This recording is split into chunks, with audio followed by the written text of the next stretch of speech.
Have you ever watched The Letter Factory by Leapfrog? Yeah.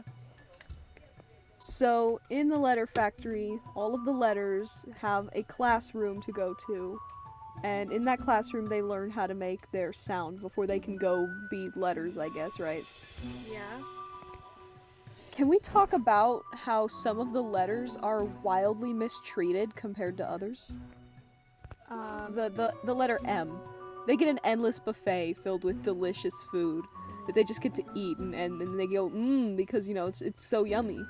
Meanwhile, in the A room, the A's just kind of stand around in this empty room until someone in a monster costume comes in and yells at them and scares the crap out of them. I see where you're coming from. For the E's, they're sitting in this room with this really, really old elderly E who can't hear anything. And every time they try to talk to him, he goes, eh, and that's how they learn their sound, right? Just next door to the E's is the F's, who get to fly. They have wings and they get to fly around the room. The H's are probably being killed. How so? So, in their room, the way that they learn to make the H sound is that they are in a extremely hot environment, and while they're panting for breath, they're making the H sound, like, So, I'm fairly certain that at least a few H's have gotten heat stroke in that room. Probably a few, but as you can tell from the cartoon, they are drinking water out of dog bowls. They look exhausted. They are dying. I think we're looking too much into it, and No. Let me tell you about the letter C. They have the opposite problem. They're getting hypothermia in there. What do they got? Earmuffs? They don't even have ears. How is that helping? They're gonna get hypothermia and die. I think the air conditioner is broken in those rooms. Really? Yes, actually.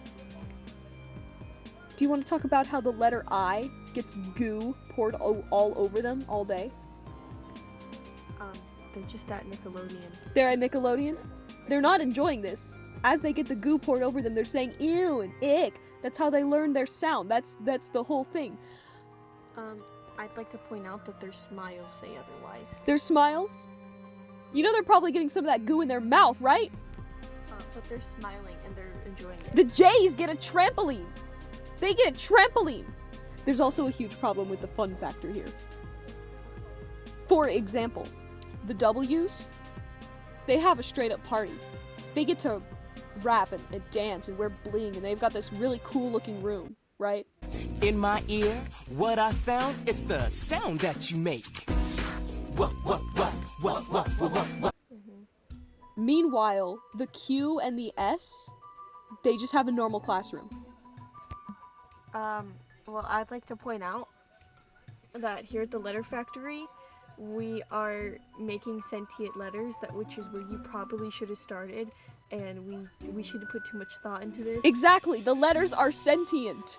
They have feelings. They have feelings, Professor Quigley. I would like to point out that they are just being sold on the market. What? I mean... Are you admitting to selling these letters on the black market? They're not, like, really sentient. They're, like, more like robots. Robots.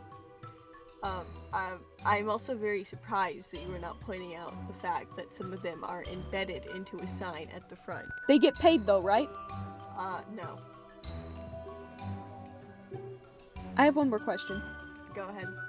So these letters are clearly sentient. We've seen them getting angry. We've seen them being happy and scared. They have emotion. They are sentient letters.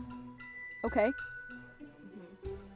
Now, recently, a clip was released that showed a failed letter, aka a letter with a birth defect, being dropped down a trap door.